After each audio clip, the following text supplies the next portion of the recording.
Hit it, Phil. Can it be the breeze that fills the trees with rare and magic perfume? Oh, no, it isn't the breeze. It's Jackson time. La, da, da, da. All right. Well, hello again. This is Buck Benny speaking. Man, we got a special show for you today. We have Eddie Anderson Jr. with us again. We decided I wanted to bring him back and talk a lot about his dad's, Eddie Anderson Sr., his first appearances both on the Jack Benny Show and as Rochester, and Eddie agreed to come and talk about those, and I think we're gonna have a good time. So this first one that we're gonna be talking about today is Eddie's very first appearance on the Jack Benny Show, and he's not playing Rochester, he's playing a train porter, and you still get a feel for what would eventually become Rochester, but it's interesting that some of the differences too.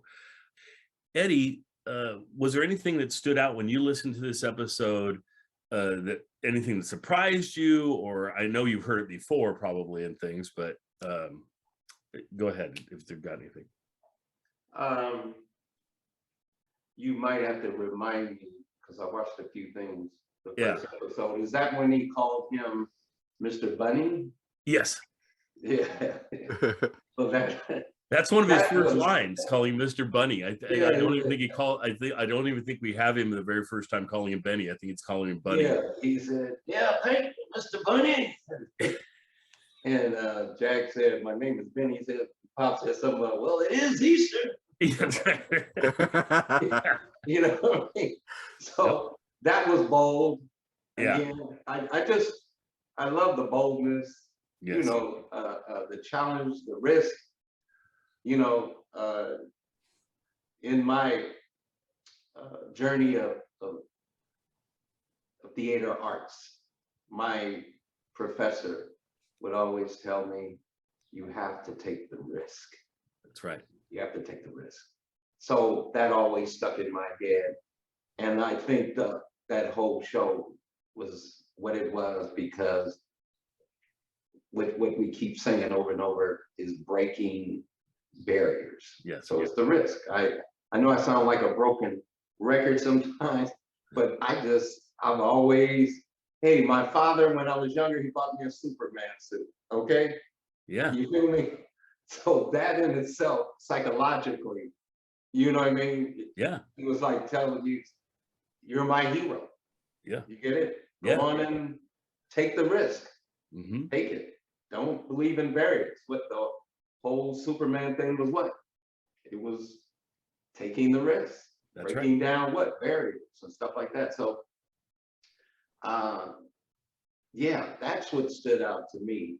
Yeah. That bold statement, calling somebody a different name. Yeah.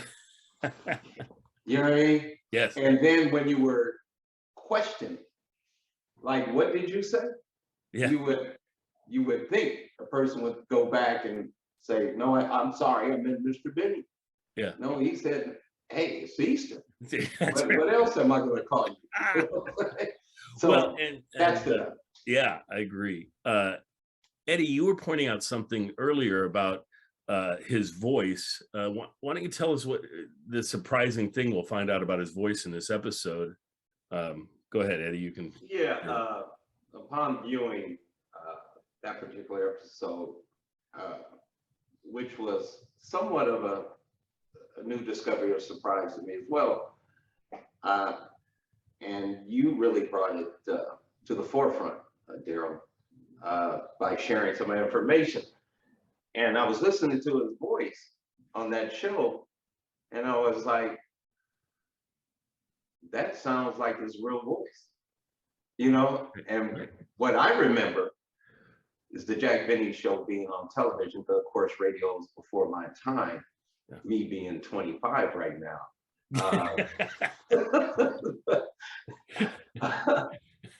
You know what? I'm sounding like Jack Benny. I'm young Jack. I just realized that. So, we might actually believe 39. I don't. Yeah. Well, we didn't believe Jack either. So I'm listening, and that was really interesting hearing the choice that he had made with his voice. and the way he was projecting the whole the articulation, everything was so much different than the television version.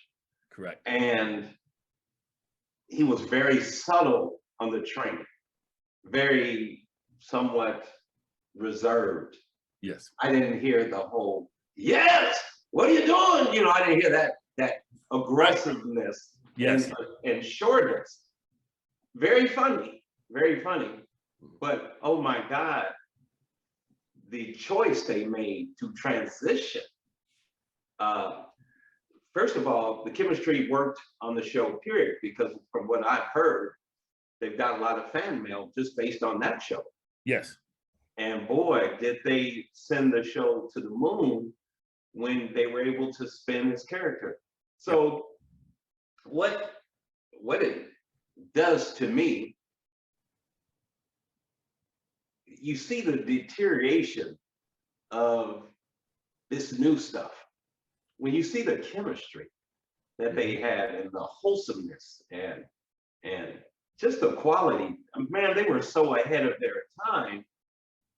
It almost seems like we're going in reverse in a bad way. Right. No, I You agree. get what I mean? Yeah. Yeah. So that it was nice to hear all of that. Boy, but if I had a choice, if I had a magic wand, I'm sorry, I think I would like to go back. Yeah. I'm just, everybody gets so much out of Jack Benny show and the shows of that era. Yes. You know, they had something. They really did have something. And my hat goes off to Jack Benny for even taking such a risk to have a black man that close to him at that particular time. That was insane. I mean, superhero it at was his finest. absolutely unheard of, right? I mean, Yeah. nobody else had anything like that. That's The what I closest mean. thing we had to it was like Amos and Andy, that are a bunch of white guys acting like they're black and That's doing what these way over the top stereotypes. Absolutely. Yeah. Absolutely. So, And I love that they didn't do that at all with his character. I mean, yeah, it would have been an easy thing to write it that way and think, oh, that's what America's used to, is this Amos right, and Andy overblown thing. And they didn't do it. He yeah, gives a very subtle more subtle than I mean, he'll give more outlandish performances as he goes, but they right, won't be stereotypical or anything. right, They just become more characterized or whatever, where he starts to yeah, develop this character. At this right. point, he doesn't have the character, but he's got the jokes that they throw in for him and the Absolutely. comments, and so we get a little bit of that. We get a flavor Right. of it, and then they'll fine tune it as they go.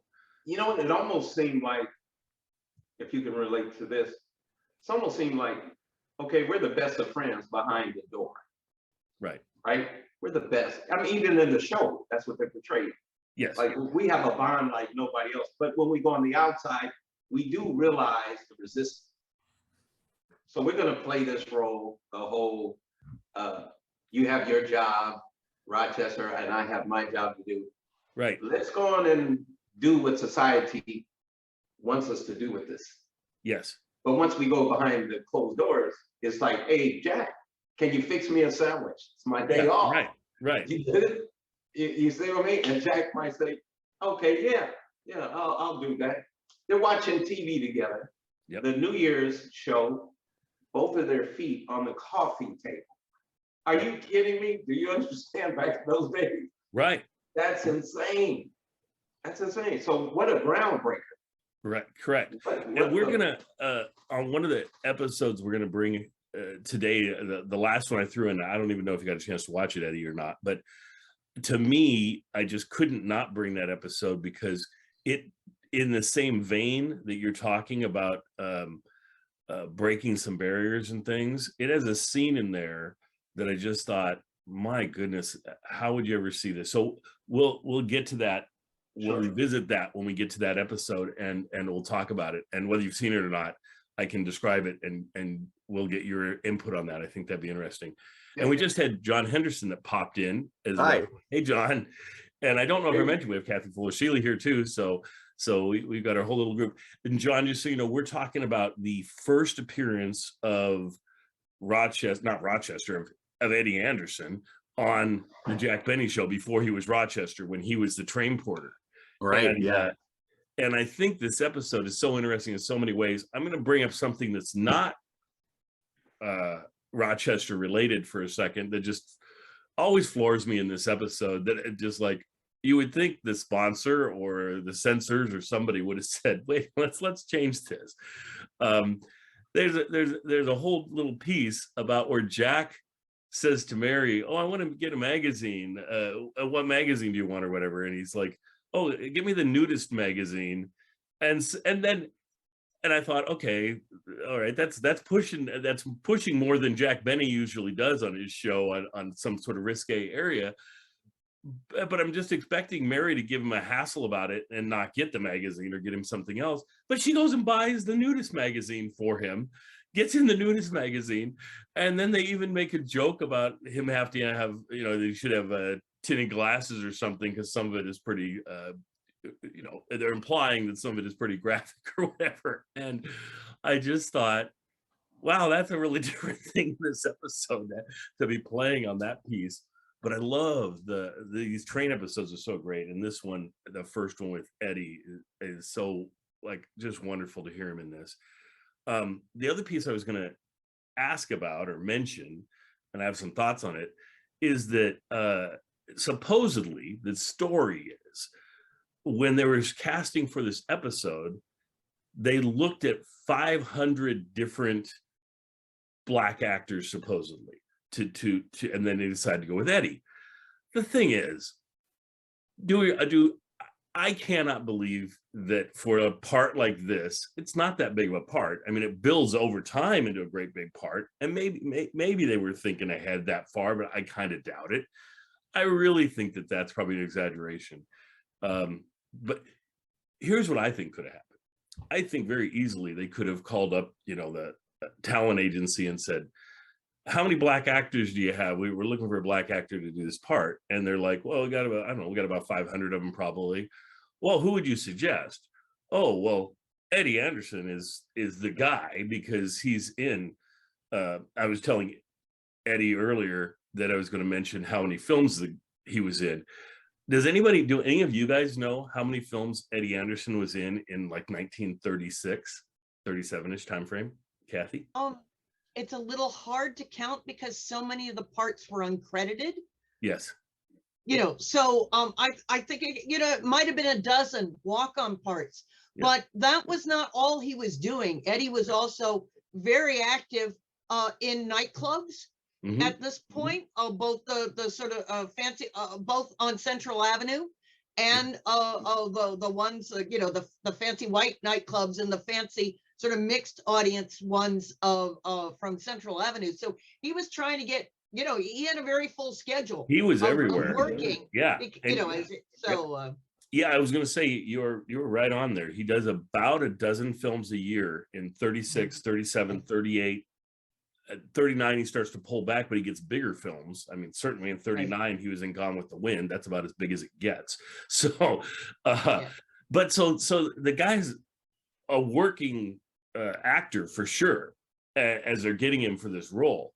So I have a feeling that they just said, "Oh, we'll see if Eddie's available," and it's like, great. And then they can honestly say, yeah, we kind of looked at 500 different people because that's how many the talent agency represents, but in reality, it's and it might have just been photos.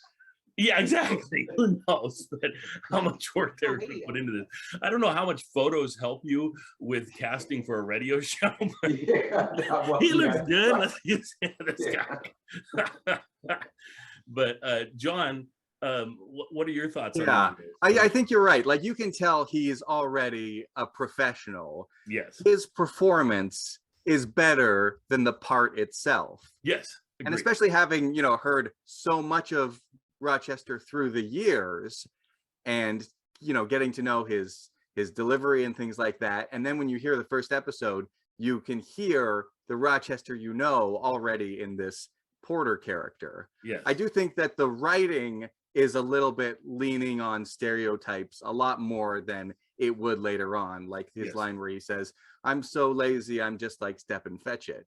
It kind of seems like Rochester is sort of that bridge between these stereotype characters like Stepin Fetchit and then what we would eventually get to by the 60s, 70s, like, you know, Lou Rawls or whatever. Like Rochester slowly makes that transition from one to the other as far as the parts that he can get or the dialogue that he can get as that character. And it essentially had to be the path that he had to follow. There was no other path.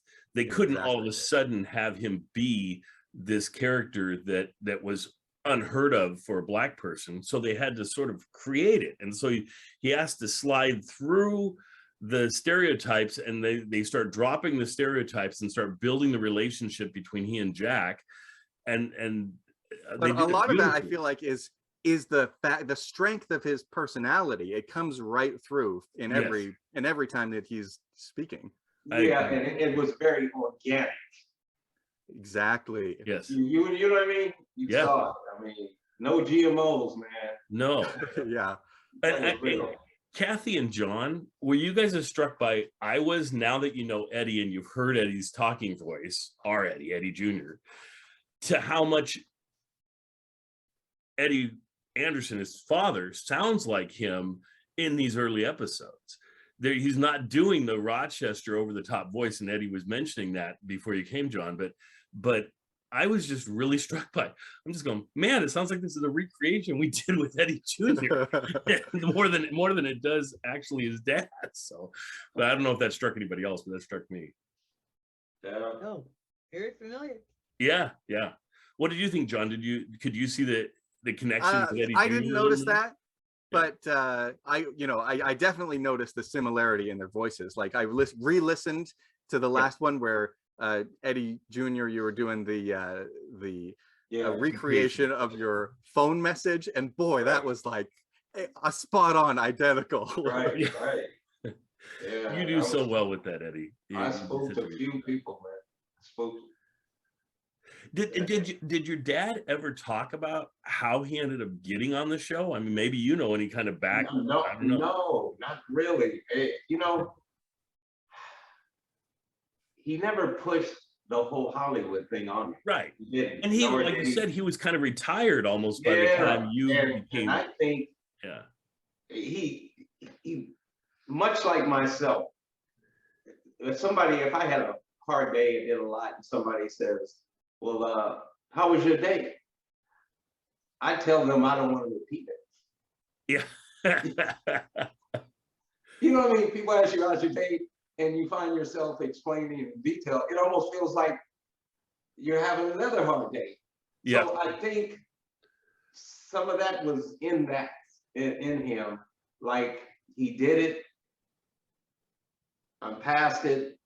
You know what I mean? And on to this new part of my life.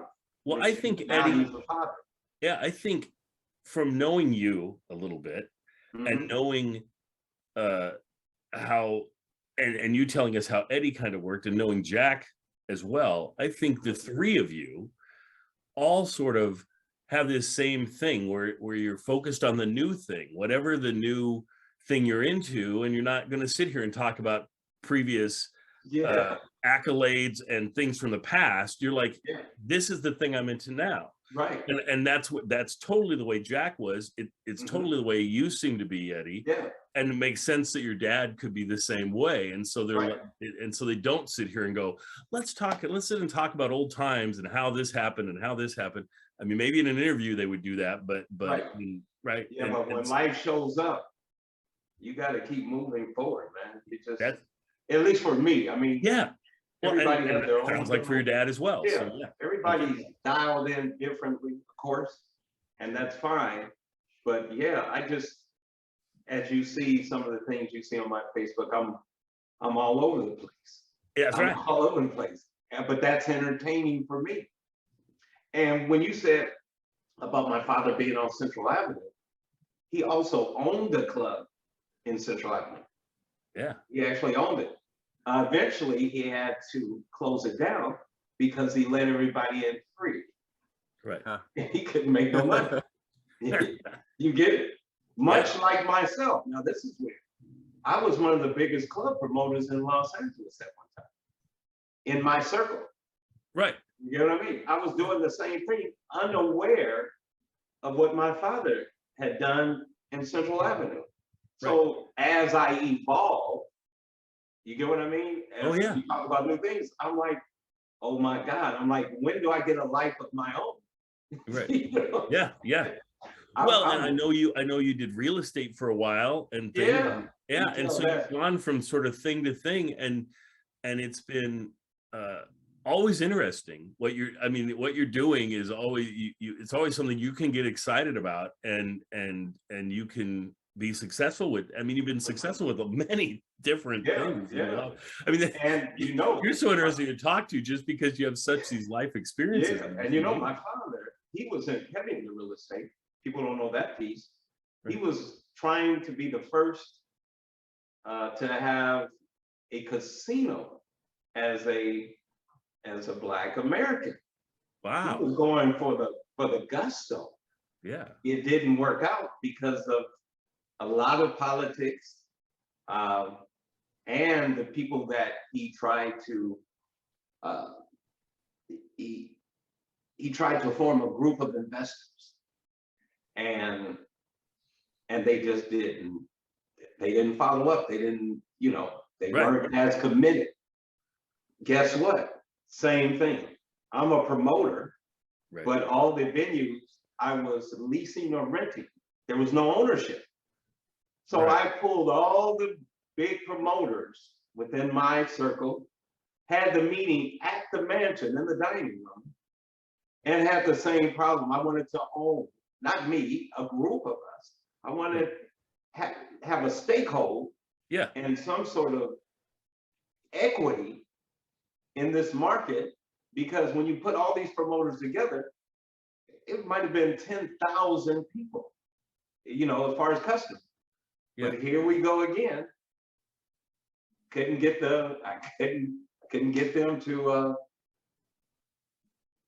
commit. I couldn't. They're all same thing.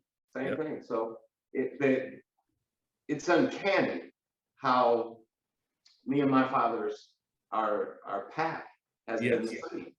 So, and it's not like you chose to try and make the path the same necessarily, but it just sort of that's what's so weird. Remember I told you, when you guys bring me on, the theme song has to be the Twilight song. Remember I told you, you gotta come on.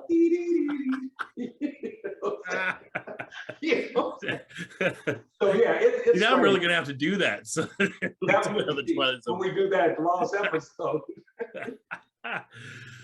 Well, I think what we'll do at this point, unless anybody has anything else to point out about this episode, we'll let folks enjoy Eddie Anderson's very first appearance on the Jack Benny Show, and it's delightful. Jell-O.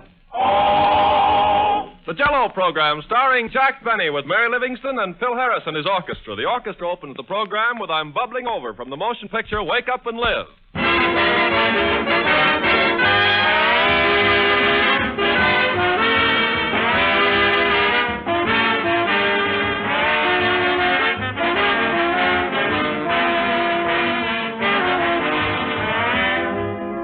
Gay new hats, bright new suits, bright spring flowers. Those are some of the sights that make the Easter parade the bright and colorful scene it is. A scene that you can see only once a year. But here's a delight to the eye and a thrill to the taste that you can enjoy the year round. Jell-O for dessert. Yes, indeed, when you bring on a colorful mold of Jell-O, you certainly give your family a treat. For dessert should look as good as it tastes. And that's one of the many grand things about Jell-O. It looks delicious, and it is delicious and refreshing with a flavor of real fresh fruit. Jell-O has that extra rich fruit flavor, which makes it the most popular gelatin dessert in the world. So brighten up your menus with a gay Jell-O dessert. Order Jell-O in any of its 6 delicious flavors tomorrow from your dealer. Look for the big red letters on the box. They spell Jell-O.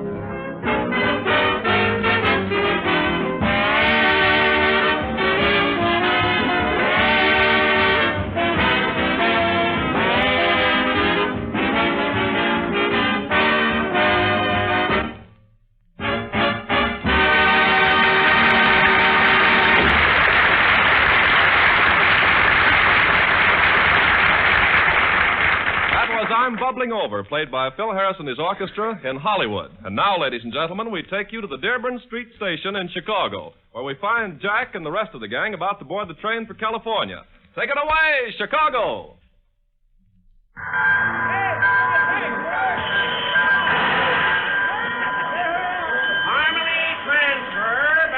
Transfer. Hey, Redcap, carry my grips a little higher. There's some things hanging out. Yes, sir. All aboard! Train leaving on track 7 for Kansas City, Dodge City, Sioux City, Carson City, Salt Lake City, and Pottstown. Board! Hey, just drop the grips down here till I get my crowd together. Yes, Mr. Bunny. The name's Benny. Well, this is Easter.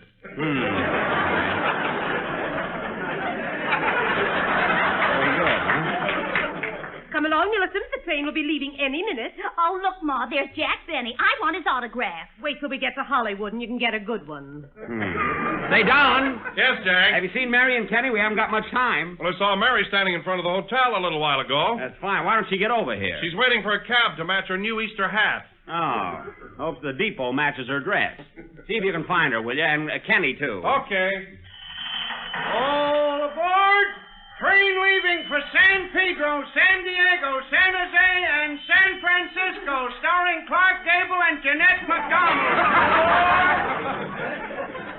Hello, Jack. Oh, hello, Mary. You all set? Yeah. Where's the train for San Hollywood? Right over there. Gee, but you're all bundled up. I bet you're glad you're leaving all this ice and snow, huh? You said it. I'm so cold I'm all geese pimples. That's goose. Well, I got more than one. Oh. Hey, Redcap. Yes, sir. Take my grips to car 24, drawing room A. I did that 3 times already, and a lady keeps throwing them out.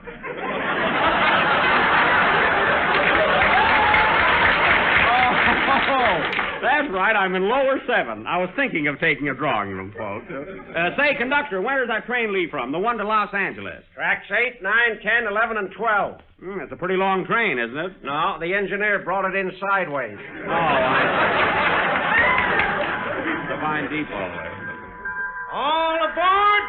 Train leaving for 1, 2, Kalamazoo, 3, 4, Baltimore, 5, 6, Battle Creek, 7, 8. Don't be late, boy.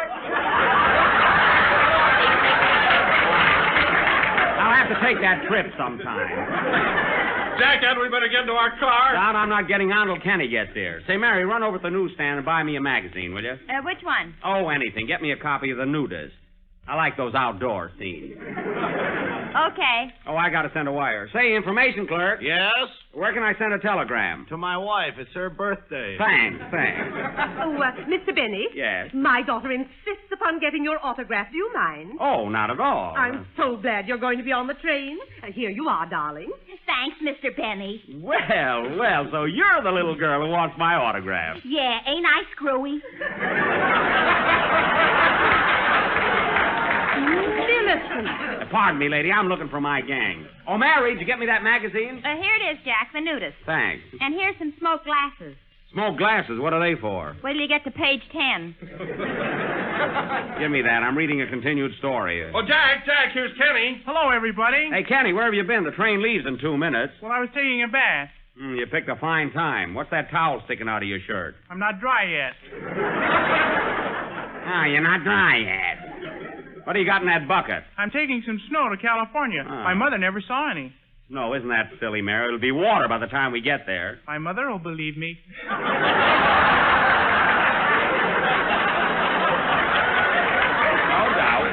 No doubt. Well, go on, let's get on the train, fellas. Gee, we haven't got much time. All aboard! Train leaving on track 9 for Fort Madison, Kansas City, strawberry, raspberry, Wichita, cherry, orange, lemon, Albuquerque, and lime. That's us. Say, Don, did you bribe that announcer? No, but I'll reward him. Well, let's go. Our car's up forward. Come along, Millicent. You can get the fireman's autograph later. Let's see, where's car 24? Oh, here we are, Mary.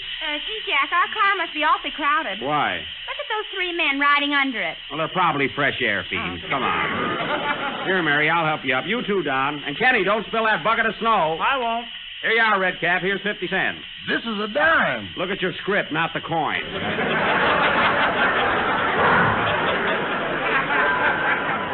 Goodbye, Chicago. Here we go. Goodbye. Oh, Jack, what do you think I forgot? What? My snowshoes. What do you want with snowshoes on the train? I bet he wants to go for a hike in the bucket. Yeah. Oh, get in the car.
It's a long ride, isn't it, Don? Yeah. Where are we now, Jack?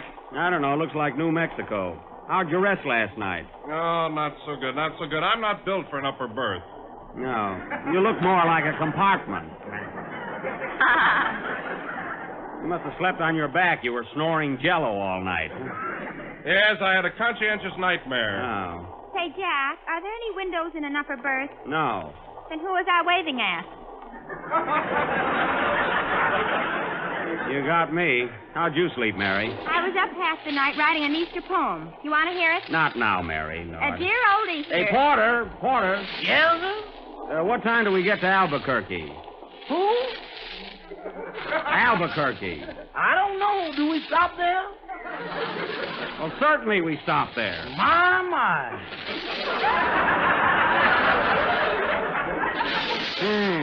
I better go up and tell the engineer about that.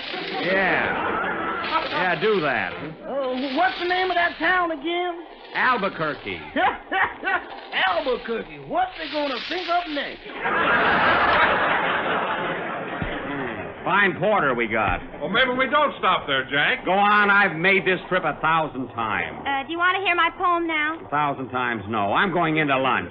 Pardon me, Mr. Benny. Yes, ma'am. I'm the lady whose daughter wanted your autograph at the station. Oh, the little girl that's going to Hollywood. Yes, she's going into pictures. Well. Millicent, dear, Mr. Benny wants to meet you. Well, I was going to lunch, really. Oh, thank you, but we've just had ours. Oh. Come here, Millicent.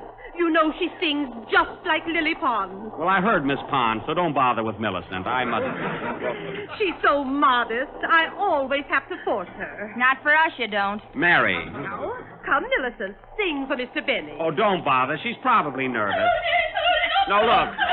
I don't... No, it's good, but look. No. Now, don't... Now, look, I wouldn't... That's very good. No, really, she has great possibilities. Thank you. And take your hands off her neck. Oh, pardon me. How about lunch, Jack? Who can eat now? Oh, conductor. Yes, sir? What time do we get to Albuquerque? Albuquerque? Is that on this line? It always has been. What time do we get there? What time is it now? 12:20. Thank you. La la la la la la la la.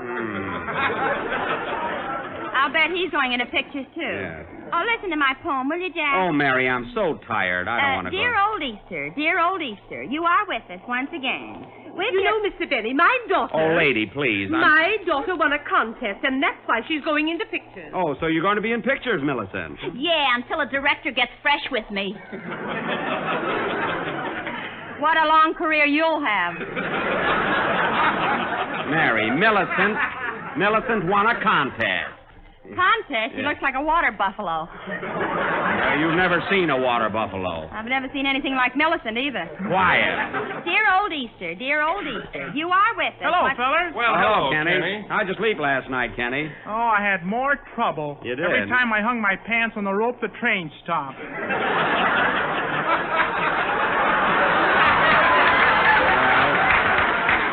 That kind of a train. Where have you been all morning?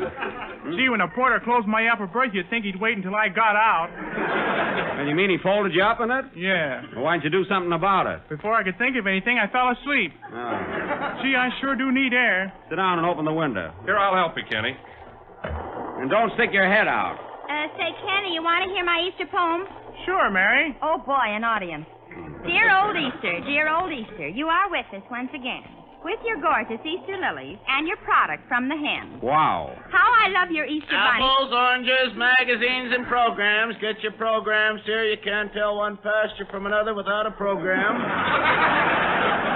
Hey, what kind of a train is this? Hey, boy, what time do we get to Albuquerque? We certainly do. Apples, oranges, magazines, Albuquerque. You can't tell one Indian. Isn't that awful? How I love your Easter bunny. Some are wild and some are tame. Yeah. And the jello so delicious. How it wobbles on the train. Hey, I've noticed that.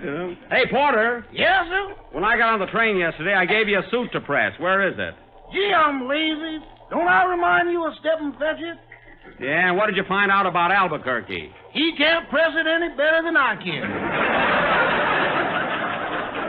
Albuquerque's a town. You better check on that. I better get off this train, too. Say, Jack. Yeah? What's this hanging around my neck? That's a mail bag, and I told you to keep your head in. Now look at you.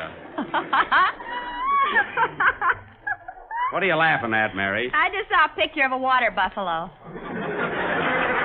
Some witty answer. Well, Kenny, what are you going to sing on the program when we get to Hollywood? Oh, I don't know. I think I'll sing Trust in Me. Well, rehearse it now and brush up a little bit. That's a clever way of getting into a song while we're on a train, isn't it, folks? You sure fooled me. I thought I would, yeah. Sing, Kenny. Where did we get the orchestra?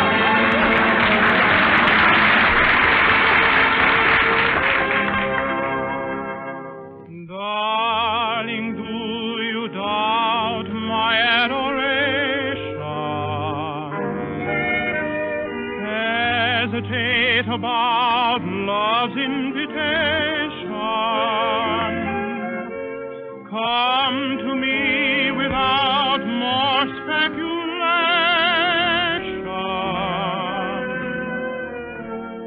Have no fear. Give me your hand, my dear. Trust in me in all you do. Have the faith I have in you. Love will see us through if only you trust in me. Come to me when things go wrong. Cling to me and I'll be strong. We can get along as you trust in me. While there's a moon on high, while there's a bird to fly, while there's a you and I, you can be sure I love you. Stand beside me all the a smile. Trust in me, and I'll be worthy of you. Trust me,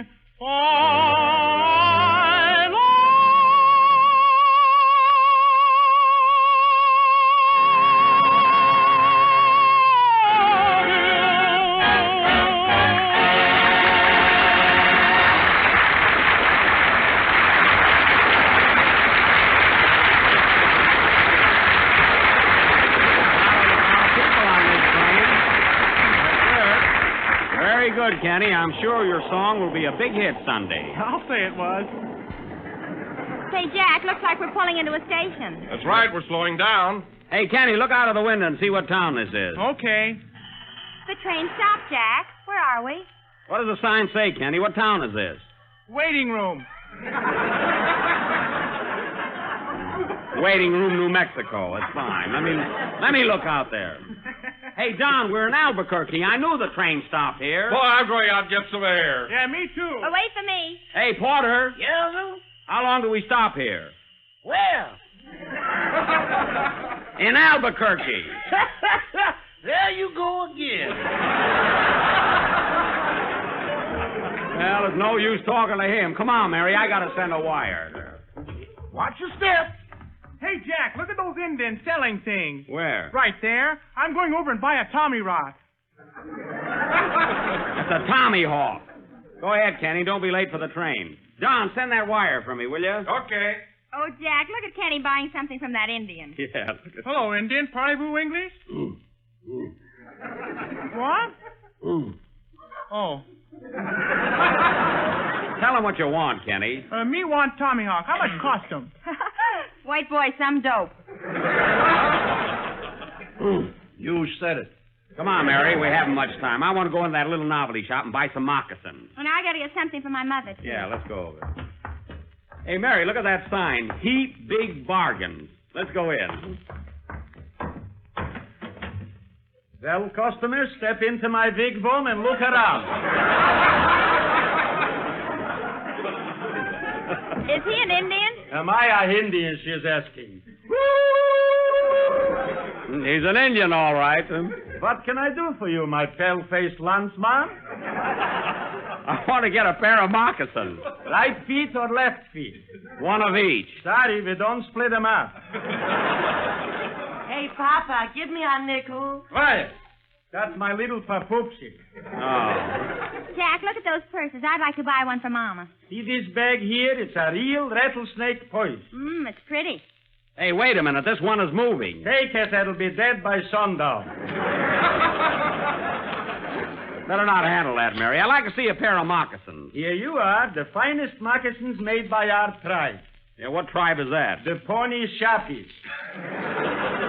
Well, I've heard of them. Say, these moccasins aren't bad. You haven't got much of a selection here. Who am I, Floor Shine?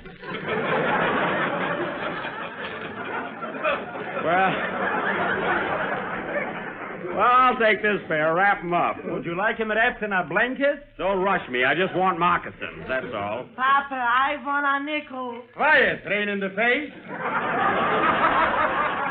Could be nose in the face, too.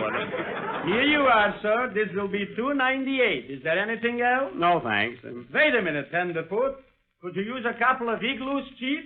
Igloos? What's an Indian doing with an igloo? I used to be an Eskimo. I'm stuck with them. Never mind. Come on, Mary. Oh, Jack, look at that totem pole. That's my wife. I'm stuck with her, too.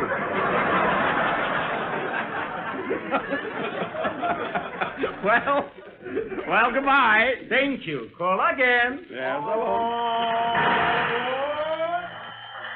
Hey, Jack, hurry up. We'll miss our train. Be right with you. Come on, everybody. Oh, Don, did you send that wire to Phil Harris? Yes. He got the message, all right.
Thank you. That was Swing High, Swing Low from the motion picture of the same name, played by yours truly, Phil Harris, and his orchestra.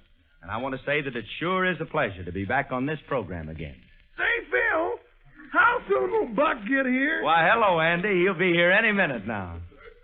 Oh, I wish he'd get here. I got a swell present for him if he brought me one. Hey!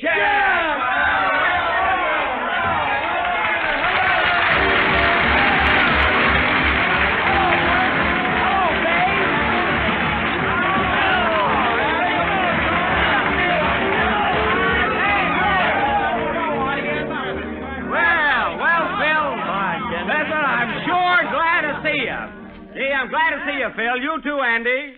Give me a kiss, Phil. How is that, Mary? Abe Lyman's better, but you're a change. Hey, Mary, don't I get a kiss? I kissed you when I came in. Well, do it again before I cool down. Oh, boy, it sure is good to be home again. Yeah, I'm going right out and kissing Orange. Say, Phil, you know that watch you gave me for Christmas? Well, I showed it to everybody, and it's the talk of New York. No kidding. Yes, well, what sir. happened in New York, Jack? What did you do all this time? Yeah, give us a lowdown, Buck. Well, I'll tell you. You tell him, Don. I want to say hello to the boys in the band. Hiya, fellas. Jack was out night after night, and he practically slept in his dress suit. At least it looked that way. It was just one nightclub after another, parties and theaters. Burlesque shows and burlesque shows and burlesque shows. And then he went home to his hometown, Waukegan, and they gave him a great big celebration. You'd think he was leaving town instead of coming in. Some excitement, huh? Say, Buck. Yeah, Andy? I bet you were stuck up when you did that broadcast from the Waldorf Astoria Hotel. From the where? Say that again, Andy. I love it. From the Waldorf Astoria. Yes, sir. That sure is a swanky place. And look, fellas, I saved a menu from the dining room. Is that class? Hey, look at this, Andy. Gee whiz. 2 eggs, 90 cents. Yep. Say, Buck, can I take this home? I want to show it to my chicken. Go ahead, Andy, but break it to him gently. Here, let me see that menu a minute. Here you are, Don. I know what you're looking for. It's at the bottom of the page, under dessert. Yep, there it is, right between the coconut custard pie and the chocolate pudding. Yes, sir, and it looks just as tempting as ever. I wonder if they mean Jell-O. Oh, Kenny, you spoiled it. Say, Jack, you sure did a lot of stepping in New York, didn't you? Did I? Come here, Phil. You too, Andy. Listen, I got some stuff to tell you. Wait a minute. You know, we gotta be... Listen, you can talk all you want to, boys, but let me tell you something. That there are plenty of rubes in New York, too. There are? Certainly. Listen, I tipped the waiter at the Waldorf Astoria, and he told me it was the first dime he'd ever seen.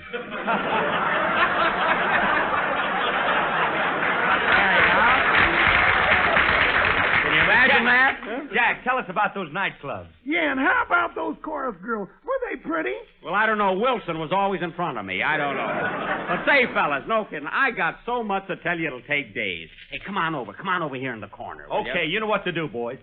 Phil, you have no idea what goes on.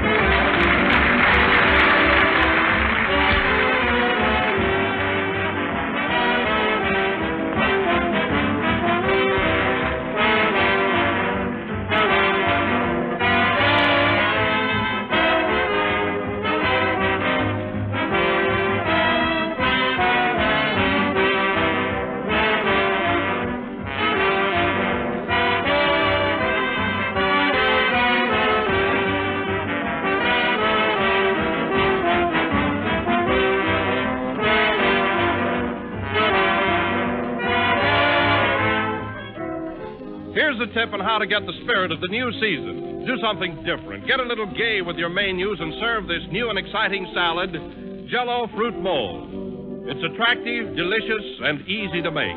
You simply dissolve 1 package of orange Jell-O in 1 pint of hot water. Chill until slightly thickened, then fold in 1 1/2 cups of diced fruit, whatever kind of fruit you like best, apples, pears, oranges, canned pineapple, or berries. Then mold and serve. Everybody will make a big fuss over this grand springtime salad, so try it and try it real soon. Be sure that you make the Jell-O Fruit Mold with genuine Jell-O.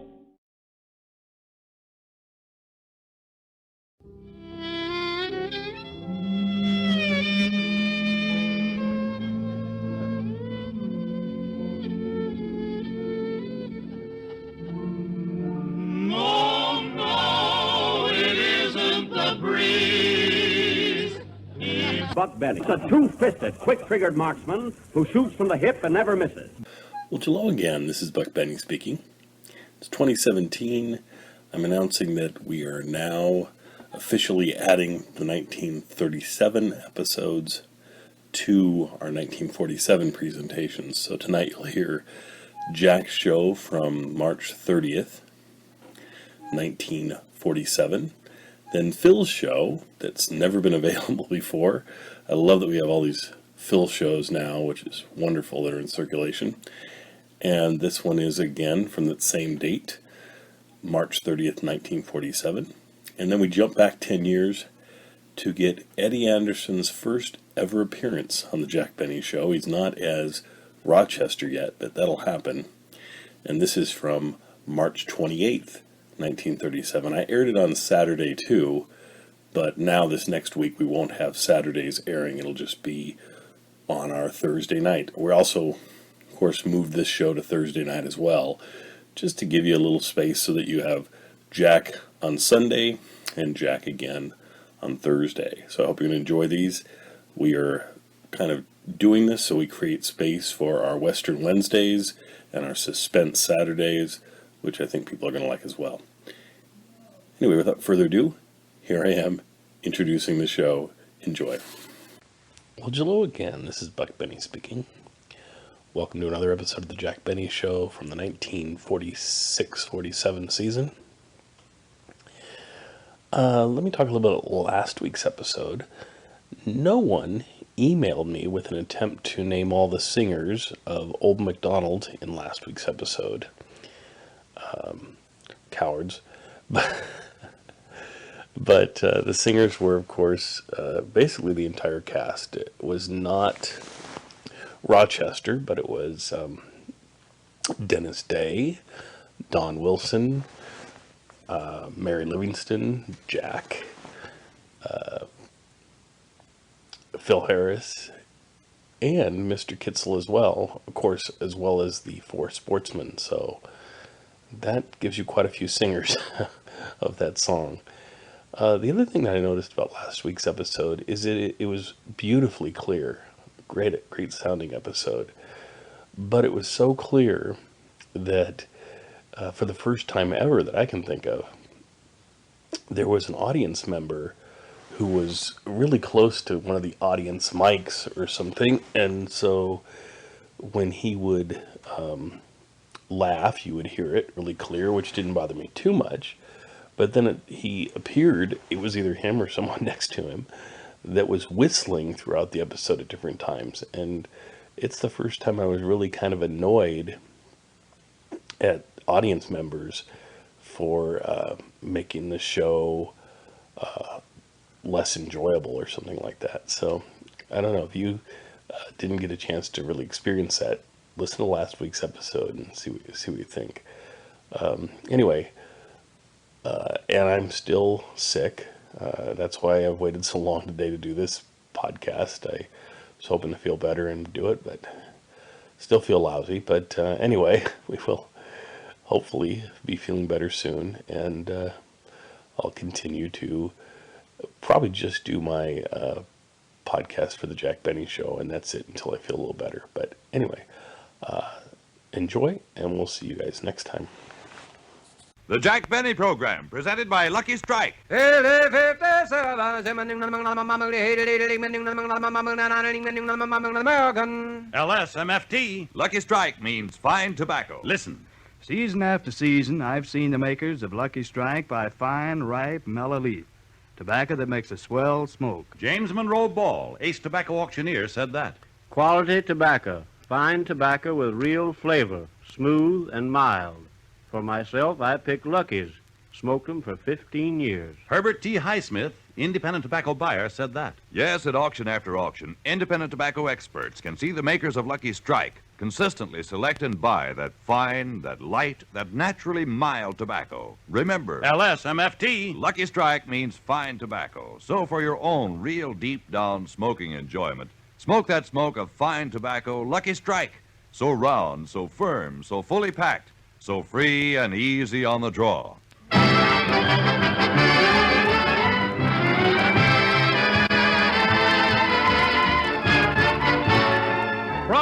Broadcasting from San Francisco, the Lucky Strike program, starring Jack Benny, with Mary Livingston, Rochester, Dennis Day, Phil Harris's orchestra, and yours truly, Don Wilson.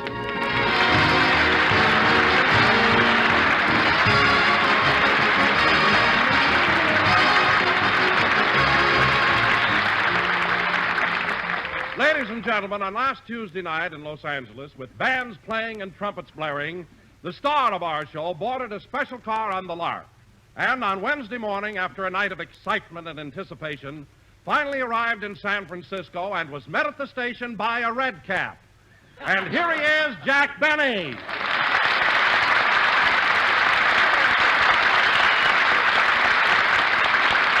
Thank you. Thank you. Hello again. This is Jack Benny talking. And, Don, you're absolutely right. Imagine after the mayor, the Chamber of Commerce, and the newspapermen of San Francisco begged me to come up here, there was no one to meet me at the station but a red cap. I was so mad I carried my own bag. And I'm going to stay mad till I get back on the train. Well, anyway, Jack, even though you didn't get a reception at the station, at least you had the honor of coming to San Francisco in a private car. Well, Don, it wasn't exactly a private car. It was more like a... Drawing room? Well, it wasn't exactly a drawing room. It was more like a... Compartment? What's a compartment? Well, a compartment has an upper and lower berth in it and a chair. A chair? Hmm? No, this wasn't a compartment. Forget about it now. By the way, how did you come up here? Oh, I came up on the TWA bus. The TWA bus? Don, the TWA is an airliner. It flies. Not when I'm on it.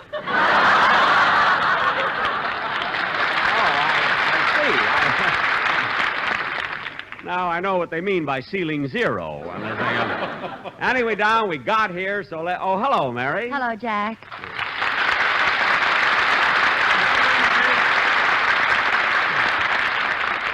Mary, I don't know what's come over me, but I've never seen you look so pretty before. Your complexion so clear, your cheeks so rosy. Have you got on your new makeup? No, you've got on your new glasses. Oh, yes. And Mary, I had these glasses made especially for San Francisco. Look at them. Well, I don't see anything different. Look closer. Well, I'll be darned. Windshield wipers. And yes, and not only that. Wait, Mary, press the little button on the bridge of my glasses. What? Go ahead. Press the button. Okay. Holy smoke, built-in fog lights. Yes, sir, there's nothing like... Mary, what are you sticking your finger in my ear for? I'm checking your gas and oil. Mary, don't be silly. By the way, where are you living here in town? At the Sir Francis Drake. Where are you? I'm at the Fairmont Hotel on the top of Nob Hill. How do you get there, Jack? By cable car? No. You ought to ride them sometime. Mary, if I want to get to the top of Nob Hill, I'll get there. Yeah, but what you won't do to save a dime. What do you mean, Mary? Well, yesterday I saw Jack going up Powell Street with spiked shoes, a rope, and a pick.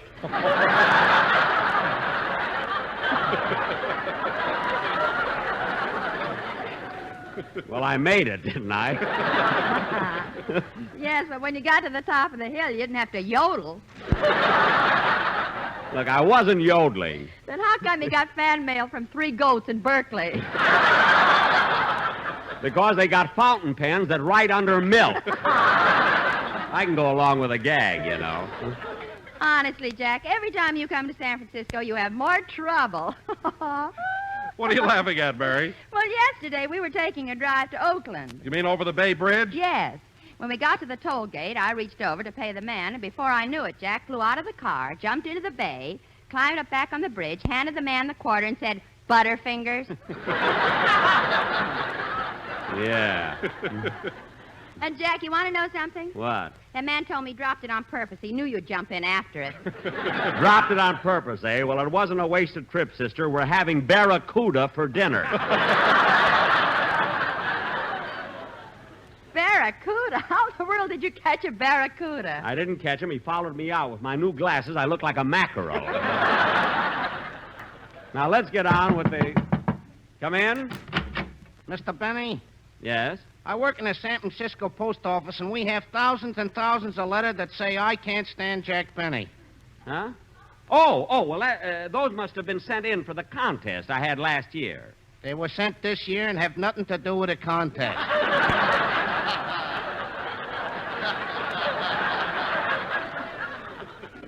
Well, I'll pick them up before I leave San Francisco. I wish you'd hurry. One of them is ticking.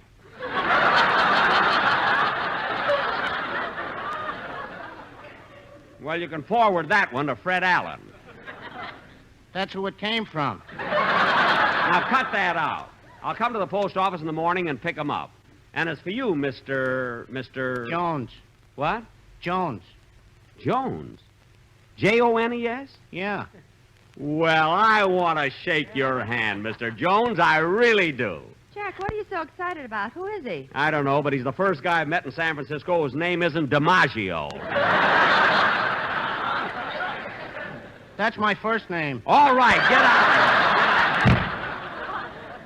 I had a fall for a thing like that. Well, Jack, it's just as I told you. Every time you come to San Francisco, you have trouble. Mary, I don't have any trouble. People love me here. You should have seen the crowd that turned out for the newspaper men's frolic last night. And, Jack, didn't you and Bob Hope do an act together on the Damon Runyon Memorial Fund benefit last Thursday? Yes, we did, Don. In fact, I was one of the masters of ceremonies, and I introduced Bob. Gee, I like Hope. He's so glib and he talks so fast. You're telling me. When I introduced him, I said, ladies and gentlemen, this is Bob Hope.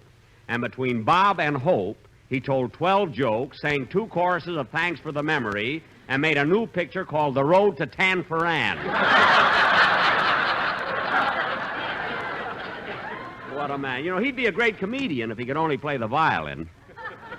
Mary, stop looking at me like that. If I'd had a good lunch, I'd punch you right in the nose. Oh, yeah? Yeah. What? Hello, Mr. Benny. Oh, hello, Dennis.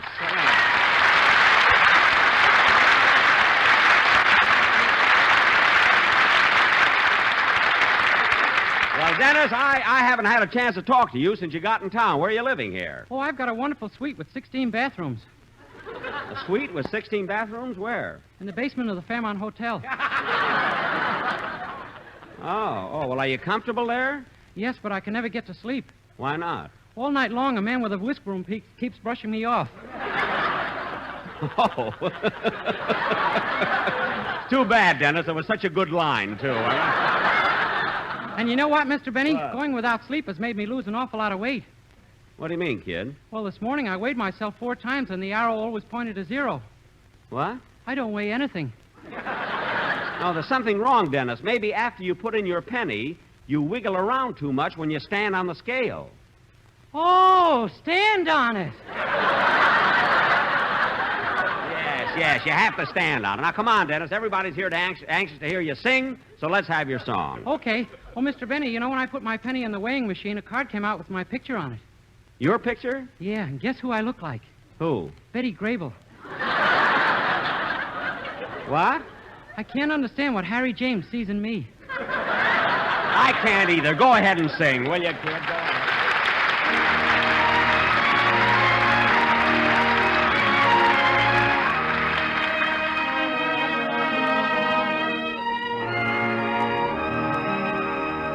Oh, give me back my prairie with the cattle and wild game, where the hills are nice and curvy and the women are the same, where cowboys all yell whoopee while a lariat they twirl, and timber wolves yell timber when they see a pretty girl. Oh, why did I ever leave Wyoming?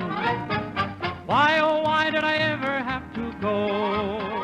Oh, why did I ever leave Wyoming? 'Cause there's a sheriff back there looking for me high and low, and home on the range. Back home in old Wyoming, folks are acting mighty strange. Since they started social climbing, how they've changed the good old range. Our farm is now a dude ranch, and there's carpet on the trails. The cowboys wear tuxedos, and the horses all wear tails.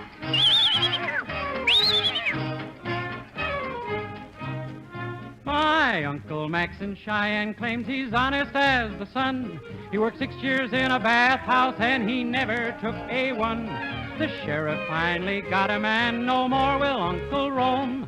They caught him working in a bank and taking samples home. Oh, why did I ever leave Wyoming? Why, oh, why did I ever have to go?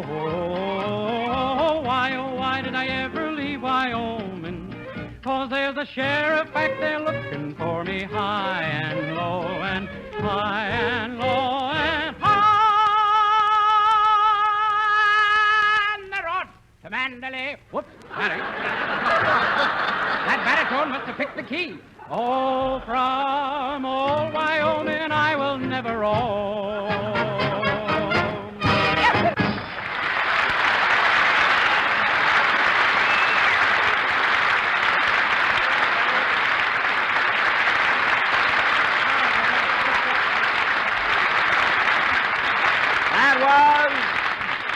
That was Wyoming, sung in San Francisco by Dennis Day, who lives in Los Angeles and was born in New York. And now... Gee, what a trip just to sing a song. Yes, a trip. Say, Dennis. Dennis, we looked for you on the train. Why didn't you come up with us from Los Angeles? Well, I had to wait a couple of days because my mother and father wanted to come. I thought I'd treat them to a little vacation. Oh, did you drive up in your car? No, we took the night train. Mother slept in the lower berth, and my father and I shared the upper. You and your father in an upper berth? That must have been awful. Well, we wouldn't have minded that so much, but our dog wouldn't get off the pillow. Oh, your dog was in there, too? Yeah, she sure picked a fine time to have pups.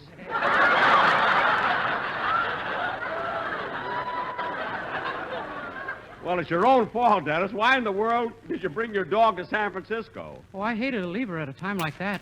Oh. Well, it's nice of you to be so considerate, and congratulations, by the way. And now, kids, if you'll all sit down and be quiet, I got a surprise for you. Ladies and gentlemen, we have as our guest star tonight a very fine actress who, because of her great performance on the screen, was recently nominated for the Academy Award. Here she is, Miss Jane Wyman.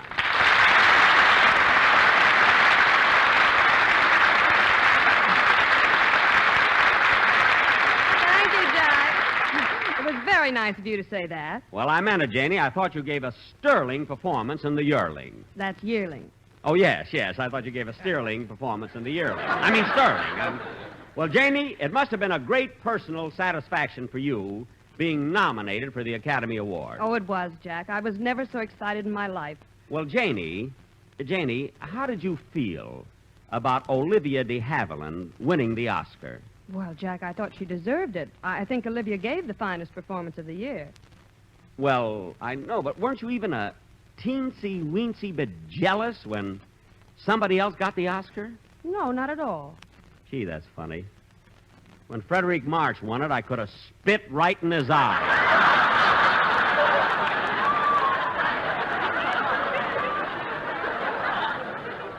I was furious. But, Jack, you had no right to be jealous of Frederick March. You didn't even make a picture last year. I know, but I made one 3 years ago, and people still remember it. There's an answer to that, but I think my mother might be listening. I see what you mean. At least, Janie, you were nominated, and there's always another chance. Who do you think will be nominated next year? Tom Dewey.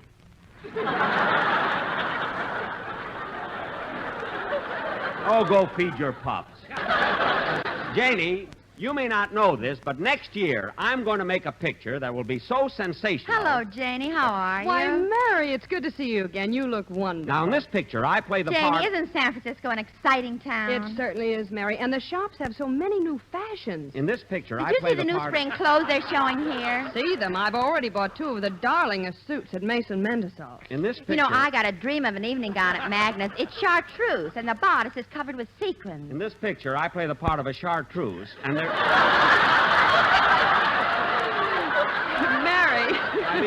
I mean, there's a scene where Mary, you know, they have the most gorgeous things in the lingerie shop at Roos Brothers. Real 2-way stretches and everything. Now, look, girl. And I picked up some of the cutest hats at Ransom. Wait a minute. Oh, and you should see the suede alligator shoes I got at O'Connor and Moffat. Wait a minute. And, you know, they have silk 2-piece bathing suits that are strapless and backless, and you know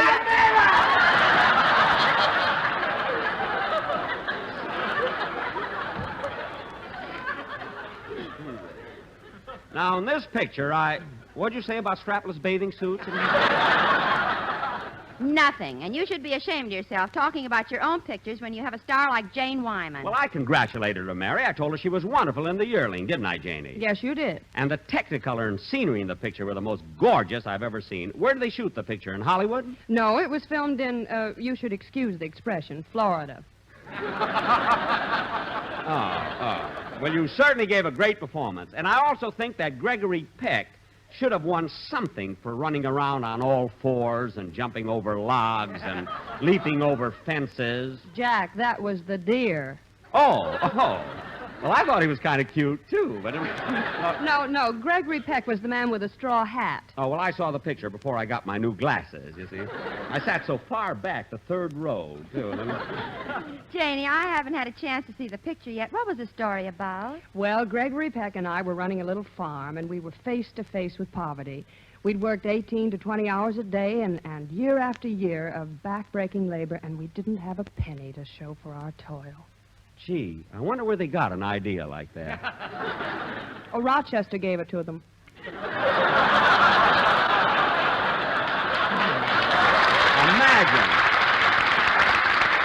Imagine him selling his diary, isn't it? What were some of the things you and Gregory Peck raised on the farm? Well, there were potatoes, yams, cotton, and our best crop was tobacco. Well, it took a long time, but you finally got around to me. Oh, you're Don Wilson, aren't you? Yes, ma'am. Don Wilson, in the flab. Look, Don, we were just discussing... Jane, what are you staring at Don like that for? Now, I thought San Francisco had a bay. Wyman, you're only a guest, but you're just as corny as they are. Yeah. Well, Miss Wyman, I saw The Yearling, and I was very impressed, but there's one scene that I'd like to ask you about. What is it, Mr. Wilson? In that heartbreaking scene when your son ran away from home and with tears in your eyes you were running through the fields looking for him. Yes. Now, the tobacco you raised in that field, was it that fine, that light, that naturally mild tobacco? Yes, sir, you bet. Why, sure. And they dared give the award to another picture? Don, they gave it to the best smokes of our lives, if that'll make you happier, you know? And I've been smoking Lucky Strikes nigh on to 25 yearlings. Good.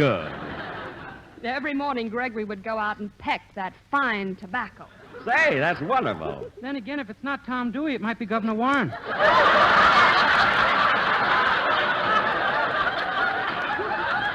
What? And when Gregory pecked that fine tobacco, it was made into Lucky Strikes that are so round, so firm, so fully packed. Don. So free and easy on the draw. Don.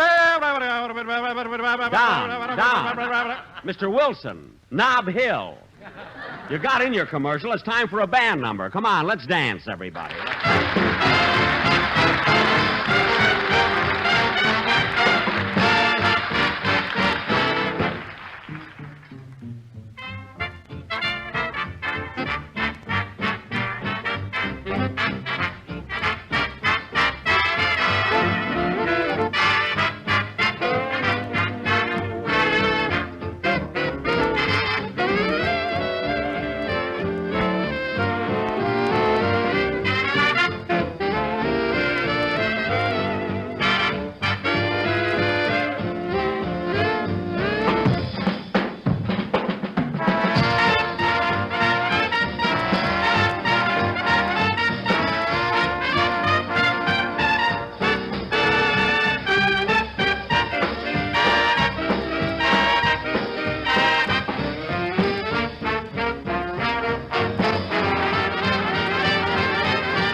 Song played by Phil Harris's orchestra and directed by Mr. Malin Merrick. That is your name, isn't it? Yes, sir. Well, Mr. Merrick, it was nice of you to fill in for Mr. Harris since he couldn't be with us today. And I want to tell you that I've never heard Phil Harris's band sound so good. How long have you studied music? 1 week.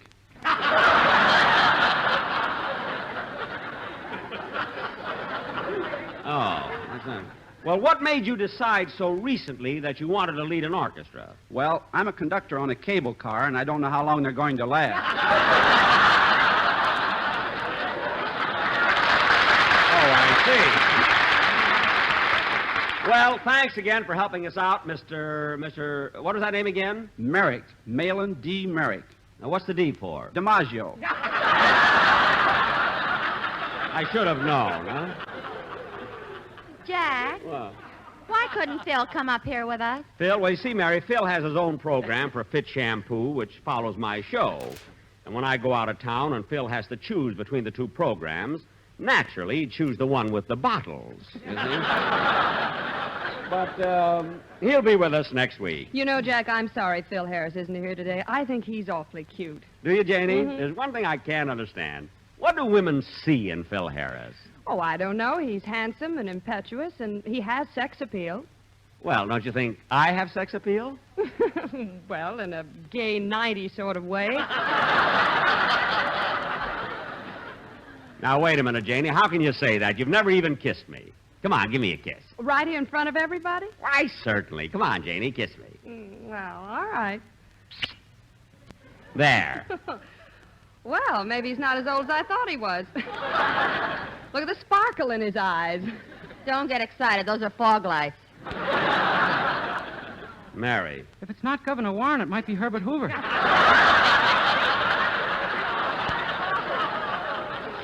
What? Don't you read the papers? Oh, quiet. Jack hasn't read anything since Monday except Newsweek because his picture's on the cover. You said it. And if I do say so myself, I look pretty good. Go on. I've sent out laundry that look better than that. Mary, you're just jealous because Newsweek magazine didn't put your... Come in. Hello, Mr. Benny. Pardon the intrusion. Well, Mr. Kitzel.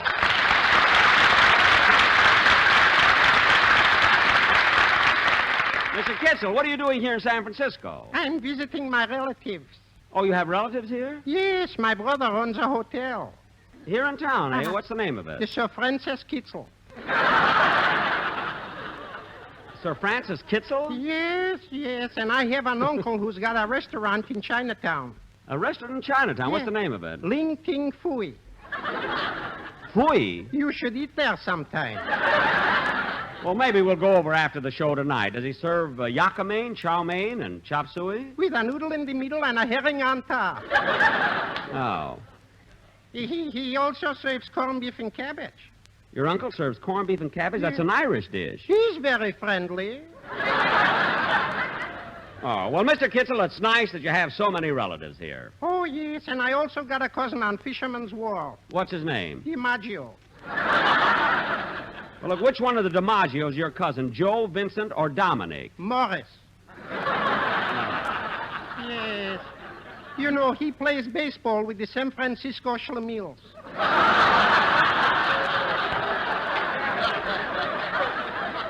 Well, Mr. Kitzel, it was certainly nice to see you again. Well, as they say at 10 for N, mutual. Yes, sir.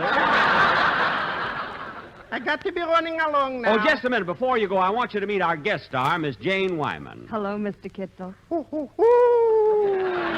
Why, Mr. Kitzel, you're a regular wolf. Thank you. Well, goodbye, Mr. Benny. Goodbye. Oh, Miss Wyman. Yes? Greystone 8056. Goodbye, everybody.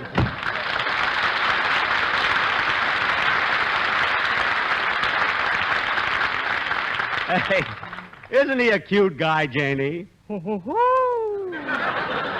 Well, Janie, we certainly had an exciting week up here, didn't we? We certainly did, Jack. And I want to thank you very much for being on my program and also for appearing at the newspaper frolics last night. Oh, it was lots of fun, and I always enjoy coming to San Francisco. Me too. Herbert Hoover lives in Palo Alto. I know. Dennis, why don't you pay attention to what we're...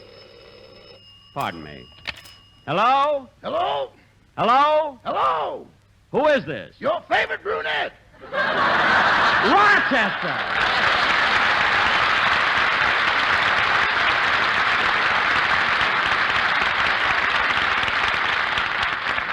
Rochester, where are you? I'm in Sausalito. Sausalito? What are you doing there? Nothing. Nothing? That's the main industry here. What? They've got so much of it, they export it. Oh, you mean things are kind of quiet over there? Quiet? Over here, they think no apprentice is a blabbermouth. Now, wait a minute, Rochester. I didn't give you permission to go over there. I know, boss, but I had a couple of spare hours on my hands. Uh-huh. And I was, kind of lonesome. Yeah? And then I remembered I knew a girl over here. Yeah? And it's spring now, boss. Spring! All right, so what happened? The main industry, nothing.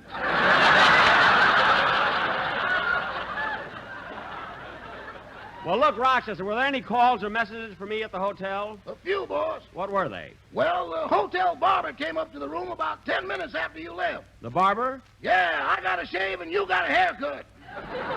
Rochester, how could he give me a haircut when I wasn't even... Oh. Well...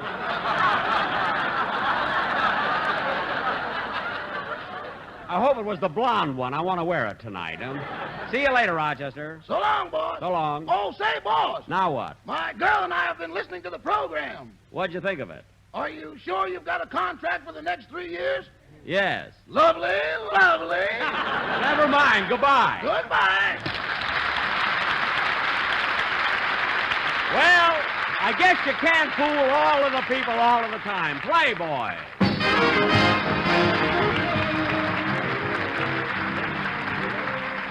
Ladies and gentlemen, the 1947 Easter Seal campaign is on.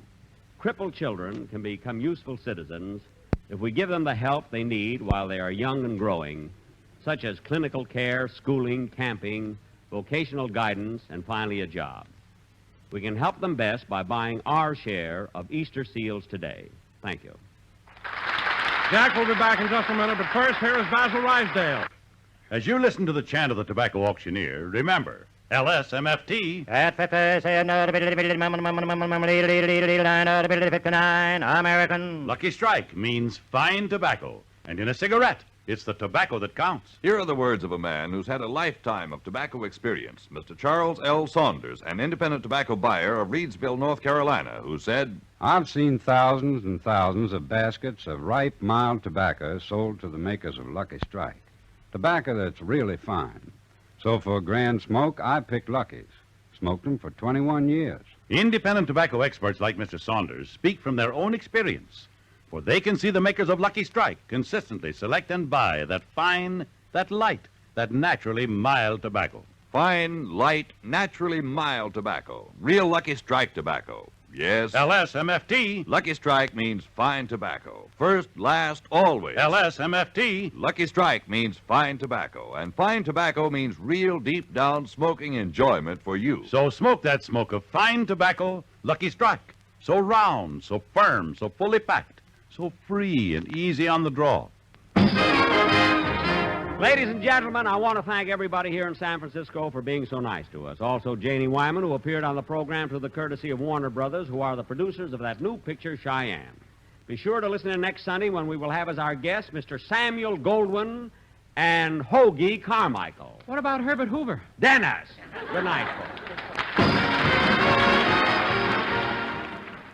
This is NBC, the national broadcasting company.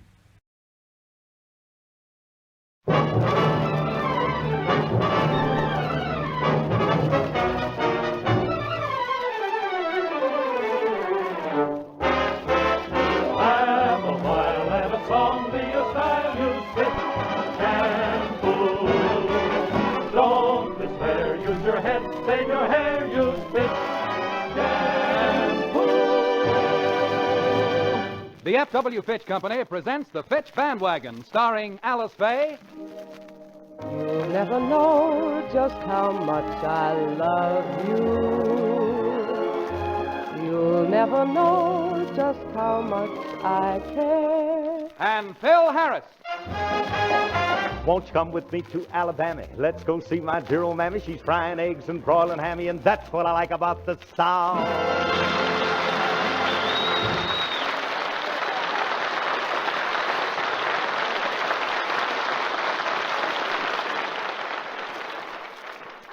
The events we are concerned with this evening began last Monday morning at the Harrises when the telephone rang. Hello? Hello, Phil. This is Woody Herman. I didn't wake you up, did I? What time is it? 12 noon. Of course you woke me up. What's on your mind, Woody? Well, I called about your band, Phil. Wait a minute. I'm sorry, kid, but I just can't use another clarinet player. Oh, Philsy, me play in your band? Don't say that, even when you're half asleep. Well, wait a minute, Woody. I thought maybe you wanted a job or something. What's up? Well, you know, a few of the bands out here formed a softball league. Oh, yeah. I've been reading about that. All the bands, huh? Uh-huh. You see, I'm sort of running it, and I thought maybe you'd like to get up a team with your outfit. Oh, with my band, huh? Mm-hmm. Hey, gee, that's a great idea. You know, it wouldn't hurt some of my guys to get a little fresh air on them. Well, that's real good, Phil. And I tell you what I'll do. I'll call you about the schedule later. Okay, Woody. I'm glad to hear from you. So long. The next day found Phil Harris bright and early out in his backyard with a ball and bat. Oh, boy, let me wind up here and get a clout at this thing. Gee, it's lucky I had this equipment handy. You know, when I bought that tuxedo on South Hope Street, I never dreamed I'd use the bat that came with it. Hiya, Daddy. What are you doing? Oh, hello, kids. I'm just practicing a little baseball. Why are you wearing your new bathing suit, Daddy? Well, Phyllis, it's so warm today that I put it on. Pretty, isn't it, kids? Yes. But don't you think the halter is too big?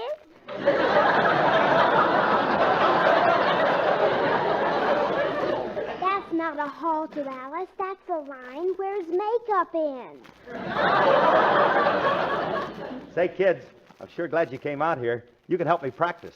But, Daddy, you know we don't like to play games with you. Why not? You get so mad when you lose. I do not. Anyway, I won't get mad this time. Now, look. You throw the ball to me, and then I'll hit it back. I want to hit it. Phyllis, it's my bat and my ball, and I'm going to hit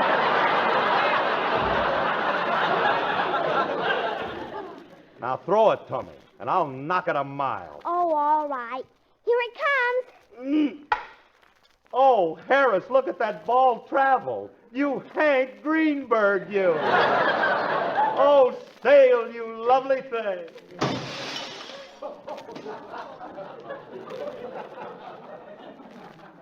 Phyllis. What? You can have the bat now. No thanks, Mr. Greenberg. All right. Now, who broke my window? Come on, one of you did it. Speak up. I cannot tell a lie, Mommy. Baby Alice did it. Poor Daddy. He has no character at all. Phil, you broke that window and you know it. So what? I broke it. After all, the house belongs to me. That's not what Uncle Bill says. I had that house before we were married. Now, you go on upstairs. I don't care what Uncle Bill says. Now, Phil, this is ridiculous, you organizing a softball team with your band. What do you mean, ridiculous? It's perfectly legitimate. All the bands have got 'em, and Woody Herman called again last night. And look, our first game is with Harry James's outfit next Saturday. Well, baseball may be all right for those other fellas, but you're not exactly the athletic type. How can you say that? I'm a brute, kid. Look at these muscles. Bethlehem steel. And look at that chest. Portland cement.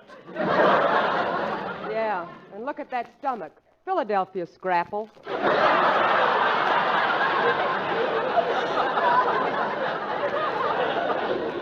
Oh, is that so? Hey, let me tell you something, kid. I'm in better shape than Irene Rich after 6 gallons of grape juice. But,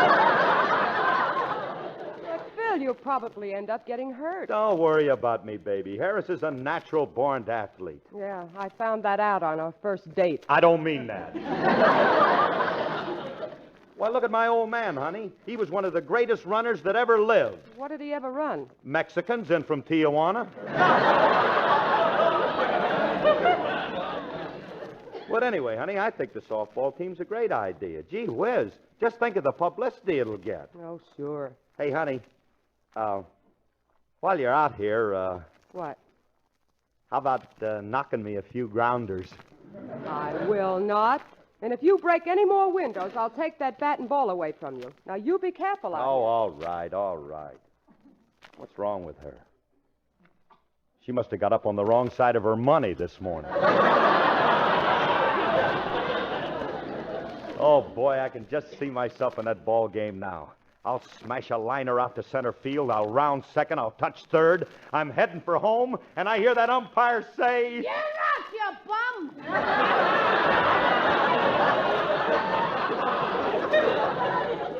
Well, if it ain't Julius Abruzio, the Noel Coward of Ralph's Market. Hiya,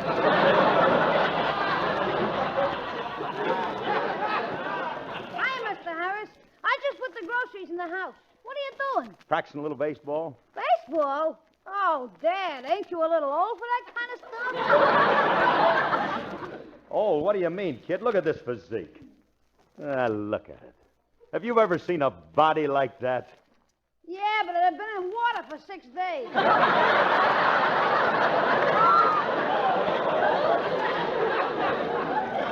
Look, Julius, why don't you stop with that jive? For just once in your life, why don't you try and be a nice little guy? All right. So look at me, I'm nice.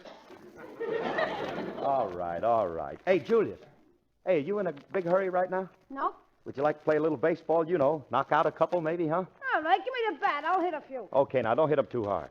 Don't worry, Mr. Harris. I'll hit you a nice high fly, and you can field it. Okay, I'm ready. All right, now get back a ways. All right, I will. Now, how's this? Fine.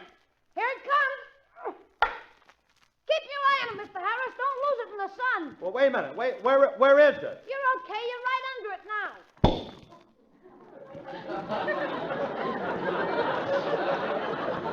Gee, that was a great catch. But wait a minute. You don't have the ball in your hand. Mr. Harris, where did you catch it? What in my mouth? In your mouth? Gee, Mr. Harris, you're a million laughs. Julius, help me. Get it out of here, Julius. All right, don't worry. I'll get it. I'll tap you with the bat right on the back of the head. Ooh.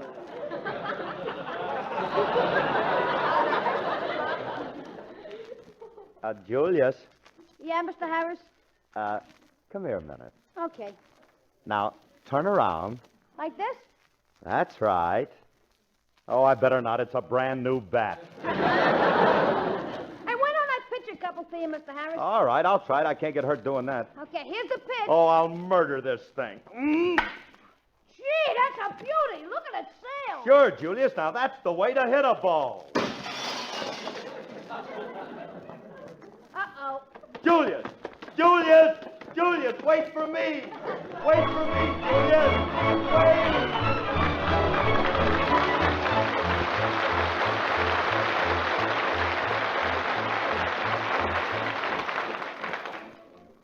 Alice, What do you want? can I have my bat back now? No, you can't. Oh, smarty, why don't you give me my bat back? You're just trying to show off because Alexander's Ragtime Band opens next Sunday. Oh. Nah. I'll be there, though. I want to see you, you pretty thing, when you were young. Hey,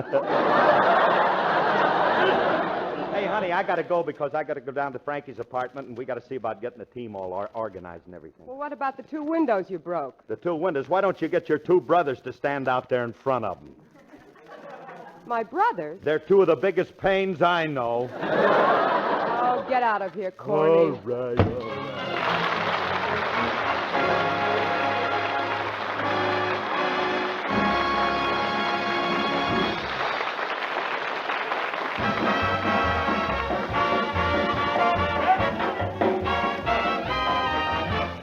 You get a line and I'll get a pole, honey. You get a line and I'll get a pole, babe. You get a line and I'll get a pole, and we'll go down to the crawdad hole, honey, baby mine. Yonder come a man with a sack on his back, honey.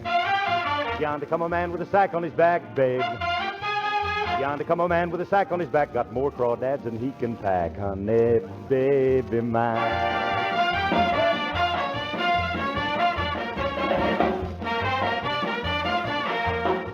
That man fell down and busted his sack, honey. That man fell down and busted his sack, babe. That man fell down and busted his sack. Just watch them crawdads back and back, honey, baby mine. I sell my crawdads 3 for a dime, honey. I sell my crawdads 3 for a dime, babe. Sell my crawdads 3 for a dime. Ain't no crawdads as good as mine, honey, baby mine.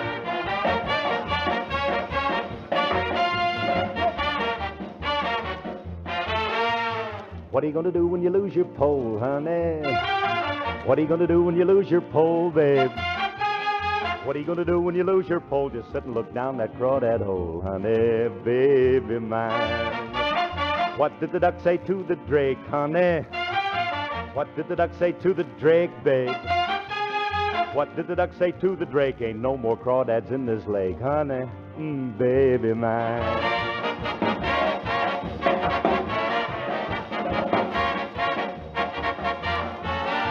Now what did the possum say to the coon, honey? What did the possum say to the coon, babe? What did the possum say to the coon? Watch my crawdads with the light of the moon, honey, baby mine. Now what are you gonna do when the creek goes dry, honey? What are you gonna do when the creek goes dry, babe? What are you gonna do when the creek goes dry? Just sit and watch them crawdads die, honey, baby mine.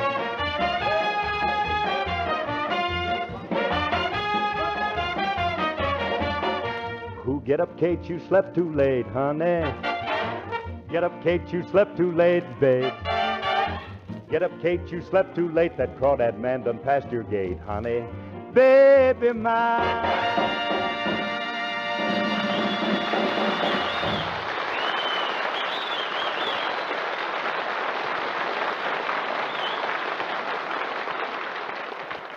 This spring, both hats and hairstyles hug the head, and both look their best when your hair is soft, shining, and smoothly in place.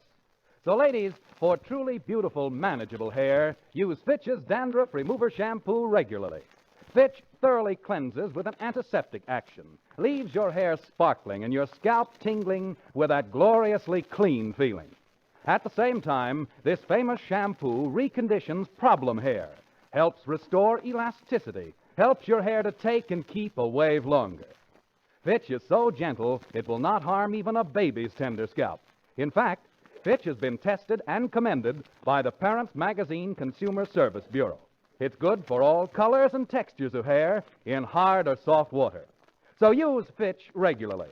See how it leaves your hair romantically soft as a moonbeam, shining with dancing highlights and a joy to manage. Fitch's Dandruff Remover Shampoo gives you the lovely hair that complements any hat or hairstyle. Fitch is spelled F-I-T-C-H.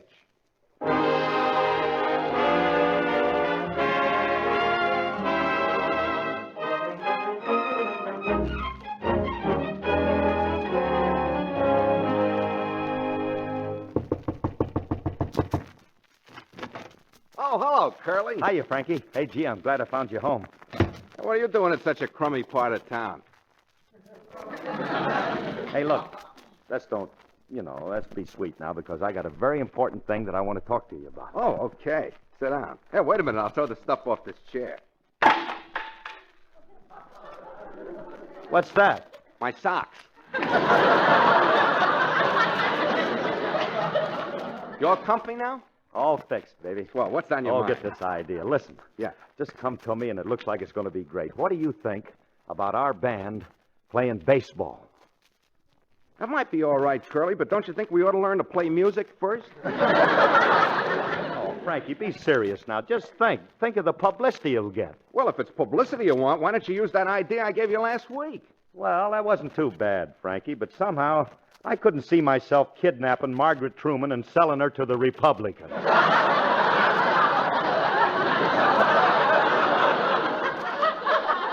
Well, okay. But if we do form a team, you better let me do the pitching. You? Yeah.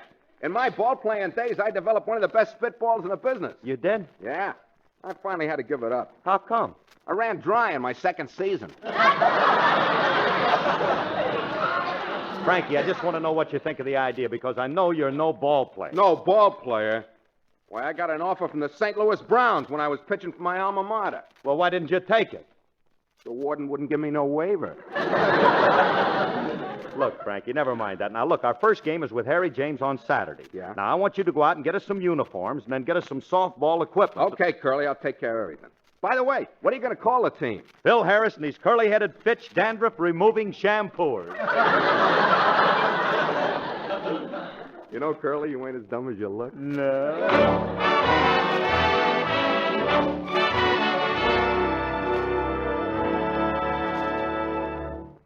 At last, Saturday arrived, the day of the big game. We find a rather nervous Phil Harris about to leave the house for the ballpark. Well, goodbye, Phil. I mean, Alice. I'm leaving now. Phil, calm down. I'm all right, honey. I'm fine. I'm calm. Here, give me a kiss for good luck. Phil, you're kissing the hat rack. Gee, I wondered why you were wearing 6 derbies and an overcoat. Now, take it easy. Oh, before you go, there's a reporter waiting to see you in the living room. A reporter? Tell him I don't want any. Hey, wait a minute. A reporter? See, I told you we're going to get plenty of publicity out of this. Hiya, Bud. You're the reporter, huh? Yeah, that's me, all right. You from the Los Angeles Times? No, sir. Oh, the Herald Express? No, sir. Well, what paper you from? The Canoga Park, North Hollywood, Encino, and Van Nuys Gazette. Is that a new paper? No, it's been established 20 years. It's dedicated to the beautiful San Fernando Valley, the land of cloudless skies and perpetual sunshine. Gee, hey, that's a swell motto. Yes, delivered daily in a rain-proof container.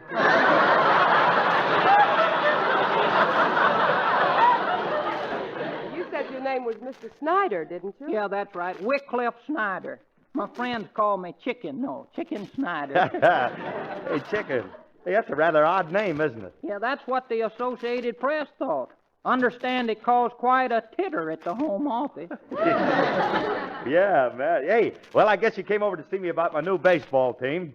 Baseball team? Yeah, that's right. Now, look, our first big game is tonight against Harry James, and my boys will be in great shape. Don't worry about it. It may be perfect. Now, I'm the pitcher, and, of course, I'm a big batter on the team, too. You see, I'm a natural-born athlete, just like my father was. Your father? Yes, he used to run the 50-yard dash with a Mexican on his back. Excuse me, but I think there's been a mistake here. What's your name again? Phil Harris. I'm Phil Harris, the band leader. You mean you ain't Zeke Harris that runs the hay feed and grain store? Well, of course not. Shucks, and I come all the way out here to get a fertilizer ad out of you.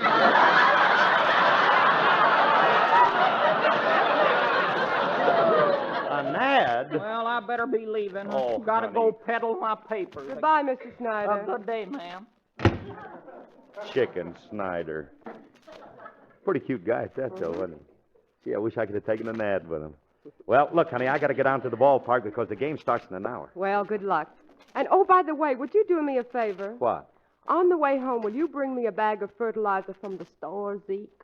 Oh, why don't you stop that? Bye, Zeke. Oh, Bye. go. Well, there he goes. Now it's a softball team. He's just like a big kid, but I guess I wouldn't want him any different.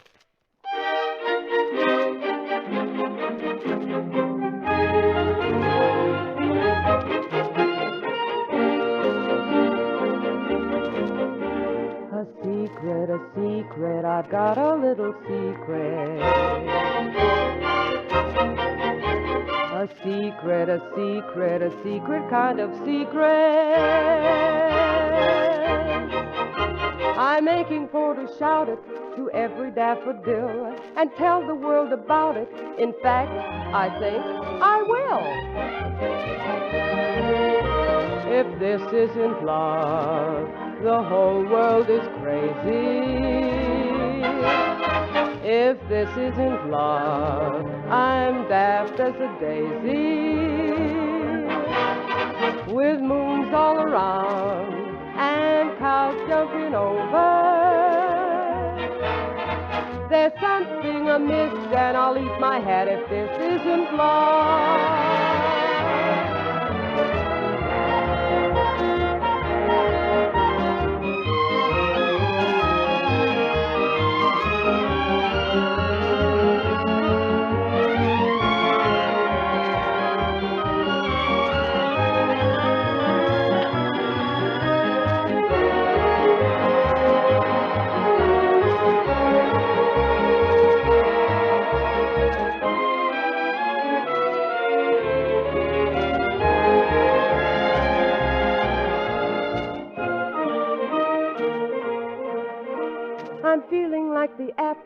on top of William Tell. With this I cannot grapple because you're so adorable. If this isn't love, then winter is summer. If this isn't love, my heart needs a plumber. I'm swinging on stars, I'm riding on rainbows. I'm busting with bliss, and I'll kiss your hand if this isn't love.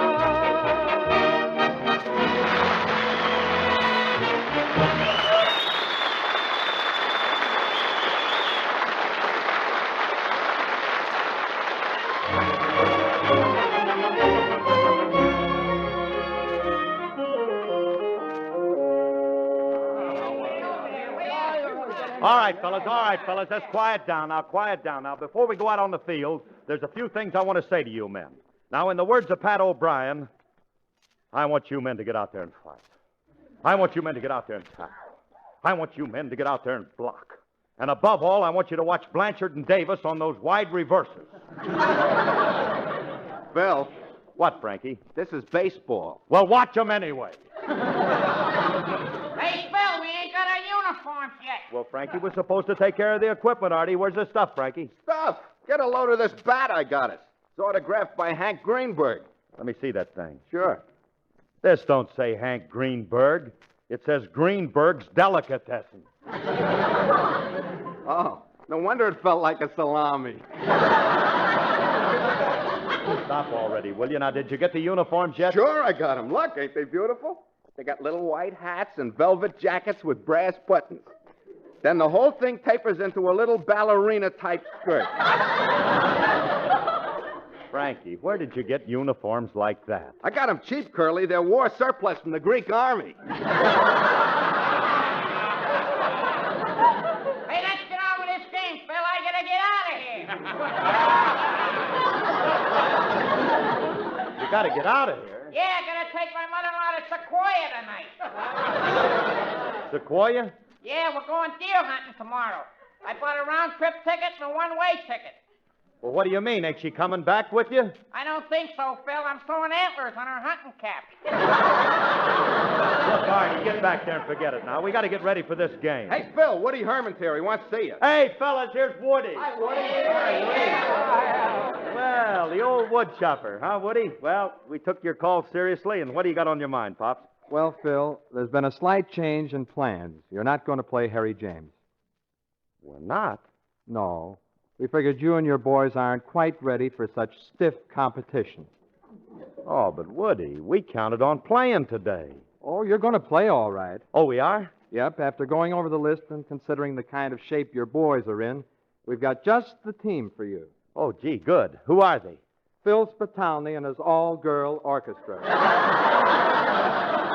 Oh, Woodrow.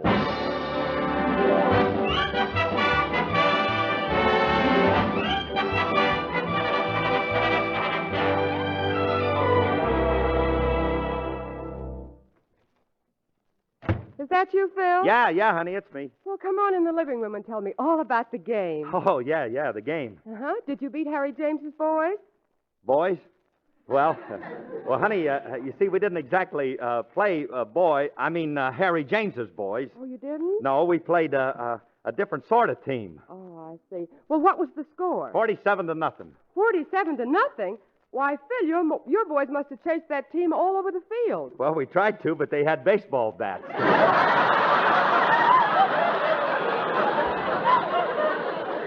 Well, the other team couldn't have been very good. What kind of shape were they in? Shape? Oh, just the usual shape.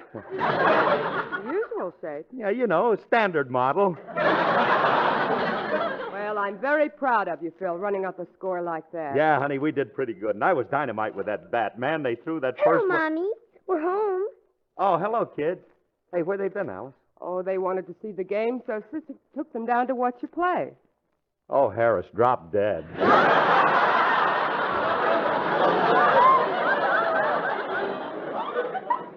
played with girls. Daddy played with girls. Now cut that out. Now cut it out. Girls? is this? Oh, I might as well tell you. We played Phil Spitalny's all-girl orchestra. All-girl orchestra?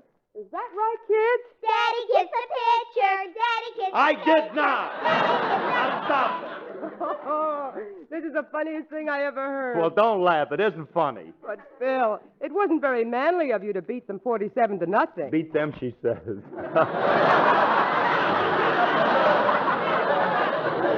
Oh, I love you, honey, but that isn't true. They picked us off like flies. They ain't been nothing like it since the last Grunion run. Well, honey, tell me about it. I don't want to talk about it. I knew we were in trouble from the first inning. Well, what happened? Well, the first girl came up to the plate swinging 3 bats and Phil Spitalny. Oh, Phil, you look exhausted. No, she was exhausted, not me. But look, those girls looked so pretty and dainty, and I felt sorry for them, so I pitched an easy one up to the harpist. Pretty good-looking chick. And she drove a sizzler right back at me, and the next thing I knew, I was part of the Gillette ad on the left field fence. Oh, that's too bad, honey. You did so look forward to this game. Honey, that was no game. That was a regular hour of harm. Well, Phil, it isn't as bad as this. All you did was lose a softball game. Well, it wasn't just losing. Something worse than that happened. Gee whiz, honey, I'll never be able to live it down. Something worse? That's right. Now, when I went out on the field, Yes? Evelyn had on a ballerina skirt just like mine.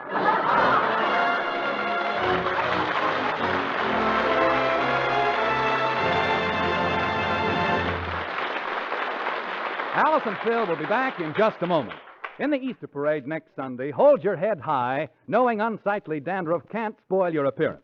Folks, those embarrassing white flakes on your hair or scalp can be removed completely with Fitch's Dandruff Remover Shampoo. For Fitch is guaranteed to remove dandruff with the first application. It's the only shampoo made whose guarantee to remove dandruff the first time you use it is backed by one of the world's largest insurance firms. Here's the way Fitch works. First, it penetrates and cleanses the thousands of tiny hair openings on the scalp, dissolving all traces of dandruff. Then it forms a rich lather to float it away. This efficient action leaves your hair and scalp thoroughly clean and completely free of dandruff. Buy an economical bottle of Fitch at drug or toilet goods counters, or have professional applications at barber or beauty shops. Use Fitch's Dandruff Remover Shampoo regularly for well-groomed, dandruff-free hair. Hair that you will be proud of at all times.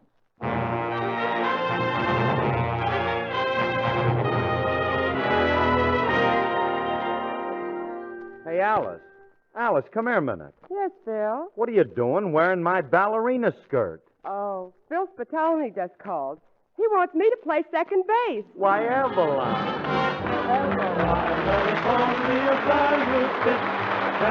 This is NBC, the national broadcasting company.